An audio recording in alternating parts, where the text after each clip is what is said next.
He was the only survivor of a plane crash. He was stranded on a deserted island holding onto a life raft. He felt endless emptiness and loneliness here. He began to try every possible way to escape. The life raft became his only means of escape. She paddled hard on the sea, but she was repeatedly hit back to reality by the waves, and her thigh was injured. At this time, he no longer had the strength to escape. He returned to the deserted island with the damaged life raft, but a violent storm suddenly blew that night. This was a further blow to the already injured Chuck. He dragged his bleeding leg to seek other shelters from the rain. Finally, he found a narrow cave. The next day, he woke up in pain. The wound on his leg had already shown signs of infection. Here, a deserted place. If he is not dealt with, he will face greater danger. In order to have a chance of survival, he can only abandon his obsession. Decided to open those parcels. In the package, she found a stack of videotapes, a volleyball dressed as a gift, an exquisite women's long skirt, and a pair of skates that looked the most practical. He did not open the last parcel. Maybe he regarded this as his last life-saving item. He applied the foam packaging of the parcel to the wound. Then he untied the shoelaces and bandaged it simply.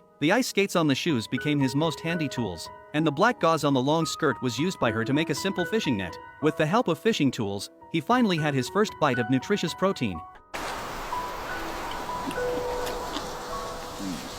In order to prevent raw food from being difficult to swallow, Chuck decided to start drilling wood to make fire, but the reality did not go as he wished. As his hands were rubbed and bleeding, Chuck's patience was also consumed.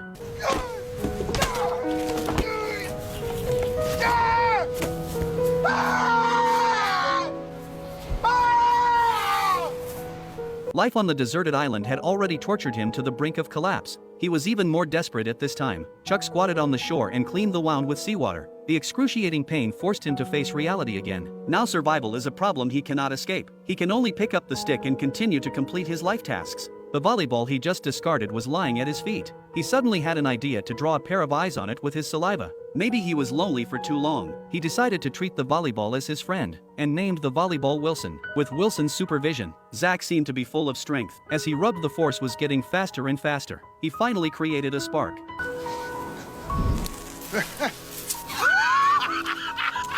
That night, Zach had never been so happy. This was the happiest time he had been stranded on a desert island. 4 years had passed in the blink of an eye. Zach had gone from a successful man to a savage on a desert island. Although he no longer had to worry about food with his fishing skills, but his eyes no longer had the brilliance they once had. He had given up any hope of waiting for rescue. That day, he picked up a piece of iron sheet by the reef. He stuck it into the sand on the beach out of boredom. A gust of sea breeze blew the iron sheet down. An idea flashed through his mind instantly. If he could use it to make a sail, maybe he would really have a chance to leave this place that had trapped him for 4 years. He couldn't just sit there and wait for death. He was determined to get out of this damn place.